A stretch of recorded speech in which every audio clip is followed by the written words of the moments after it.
India का जो गठबंधन है वो राष्ट्र कम देश कम, बल्कि उनके जो आपसी जो ब्लैकमेलिंग की जो राजनीति है वो ज्यादा दिखाई पड़ रही है। 2024 में विपक्ष चाहे यूपीए को इंडिया बना ले या कुछ भी कर ले, जो उनके कारनामे पिछले सालों में रहे हैं, चाहे वो भ्रष्टाचार का मामला हो, चाहे वो परिवारवाद का मामला हो, आप ये महसूस करेंगे, या बिहार की ही नहीं बल्कि देश की जनता ये समझती है कि नरेंद्र मोदी जी पूरे देश में 24 को लीड करेंगे फिर से।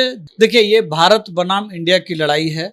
2024 का जो चुनाव है ये भारत बनाम इंडिया का है, और भारत यानी एनडीए का जो गठबंधन होगा वो भारत का विश्वास जीतेगा। यहाँ के आम आबादी, आम लोग, यहाँ के जो गरीब गुरबा से लेकर के हर जाति समाज के लोग हैं उसका विश्वास जीतने का काम करेगी। कहीं न कहीं उस बैठक में बेंगलुरु में ऐसा कुछ हुआ जिससे नीतीश कुमार जी और लालू जी, तेजस्वी जी प्रेस कॉन्फ्रेंस तक छोड़ करके आने को मजबूर हो गए। आपने देखा होगा पिछली बार पटना में भी कुछ इसी तरह की घटना घटी थी। जो कार्यक्रम हुआ उसमें कांग्रेस पूरी तरह से हावी थी। उन्होंने इंडिया का नाम प्रपोज किया, ममता बनर्जी ने प्रपोज किया और राहुल गांधी ने उसको समर्थन किया। उसके बाद कांग्रेस की तरफ से कहा गया कि भाई अभी हम कोई संयोजक नहीं बनाएंगे, या इस पर हम लोग बाद में बात करेंगे, और एक 11 सदस्यीय एक कमेटी बनाई जाएगी। महागठबंधन का दूसरा बैठक जो है बेंगलुरु में देखा गया, जिसके बाद जो है नीतीश कुमार जी और लालू प्रसाद यादव दोनों गए थे।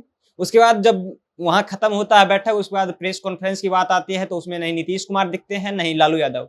बताया जाता है कि लालू यादव और नीतीश कुमार दोनों नाराज हो गए, जो कि महागठबंधन का बैठक में जो नाम दिया गया है इंडिया से। अभी हमारे पास बात करने के लिए राहुल जी हैं, आरएलजेडी के प्रदेश प्रवक्ता। नीतीश कुमार जी वहां प्रेस कॉन्फ्रेंस में नहीं दिखे। देखिए, ये भारत बनाम इंडिया की लड़ाई है।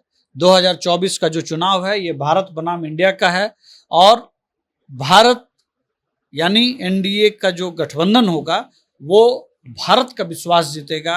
यहाँ के आम आबादी, आम लोग, यहाँ के जो गरीब गुरबा से लेकर के हर जाति समाज के लोग हैं उसका विश्वास जीतने का काम करेगी।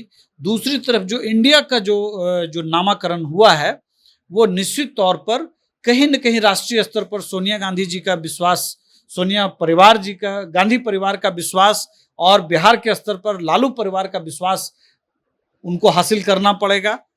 ये एक बड़ा, मतलब समझिए कि बिहार और इस देश पर समझिए कि एक बड़ा कुठाराघात है इस देश की अरमानों पर, जहां एनडीए न्यू विजन के साथ, नए विजन के साथ, नए डेवलपमेंट एस्पेक्ट के साथ, नई आकांक्षाओं के साथ अपना एजेंडा सामने रख रही है। वहीं पर कहीं न कहीं उस बैठक में बेंगलुरु में ऐसा कुछ हुआ जिससे नीतीश कुमार जी और लालू जी, तेजस्वी जी प्रेस कॉन्फ्रेंस तक छोड़ करके आने को मजबूर हो गए।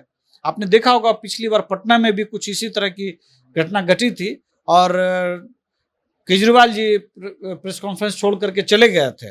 तो देखिए, वहां पे क्या है ना कि नीतीश कुमार जी को एक उम्मीद थी कि पार्टी की तरफ से जो उनका रिप्रेजेंटेशन है, बिहार के जो अरमान है, या उनको खुद को भी लगता है कि भाई हम कल प्रधानमंत्री बन सकते हैं, उसके बड़े दावेदार हैं, तो कम से कम संयोजक बनाया जाएगा। लेकिन दुर्भाग्य यह है कि उस जो कार्यक्रम हुआ उसमें कांग्रेस पूरी तरह से हावी थी।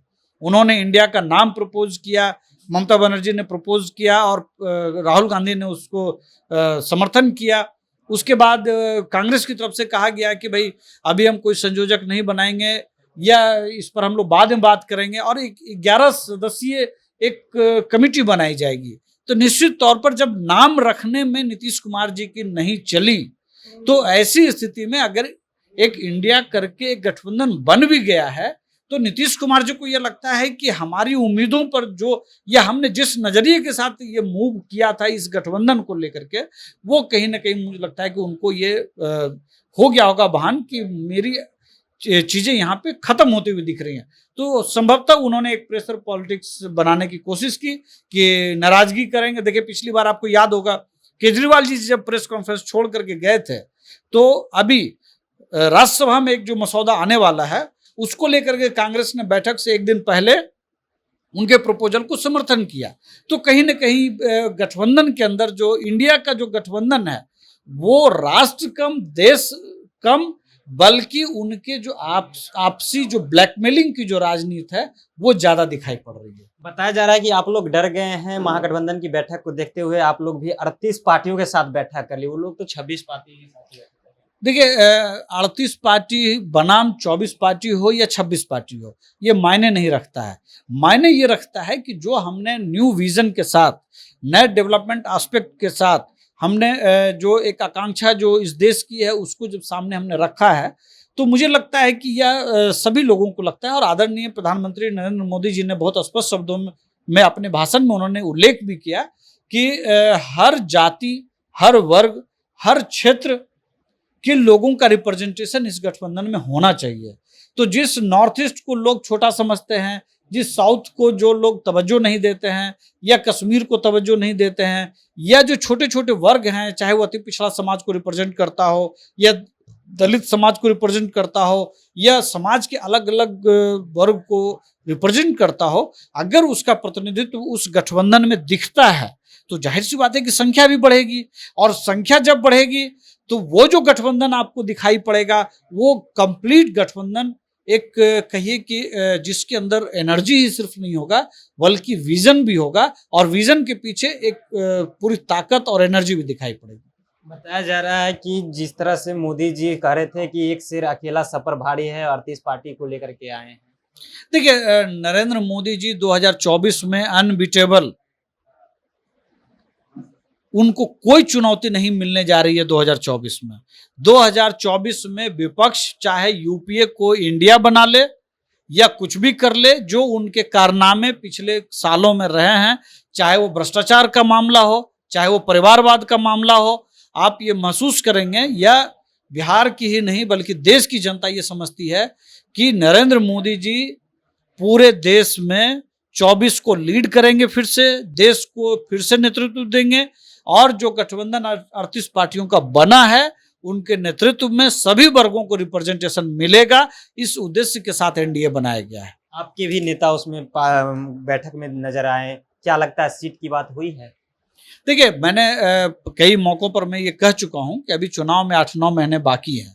अभी हमारी पहली बैठक कल हुई है और उस बैठक में ये दिखा कि देश के तमाम वर्ग का रिप्रेजेंटेशन वहां पर था, तमाम क्षेत्रों का रिप्रेजेंटेशन था, और कई ऐसी पार्टियों का रिप्रेजेंटेशन था जिनको भले आप नेशनल फ्लैग में आप नहीं देखते हो, लेकिन एक खास इलाके में उनका एक खास प्रभाव है, ये किसी खास वर्ग को वो रिप्रेजेंट करते हैं।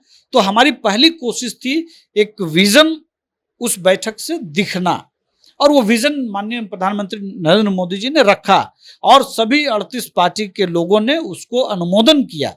और हम समझते हैं कि आने वाले दिनों में ये संख्या 42 से 43 तक भी जा सकती है। अभी हमारा उसमें एक संदेश ये भी था कि और भी दल जो हमारे साथ आ सकते हैं उन सब को हम जोड़ेंगे और उसको लेकर के आगे चलेंगे। तो निश्चित तौर पर आने वाले कुछ समय के बाद सीट टू सीट जब डिस्कशन होगा तो उसमें चीजें सामने आएंगी। देखिए आने वाले समय में ये 42 से 43 पार्टियां जो है एक साथ आएगी। इस वीडियो में आपका क्या प्रतिक्रिया है, कमेंट में जरूर बताएं। आप देख रहे थे जनता जंक्शन, मेरा नाम ऋषि है।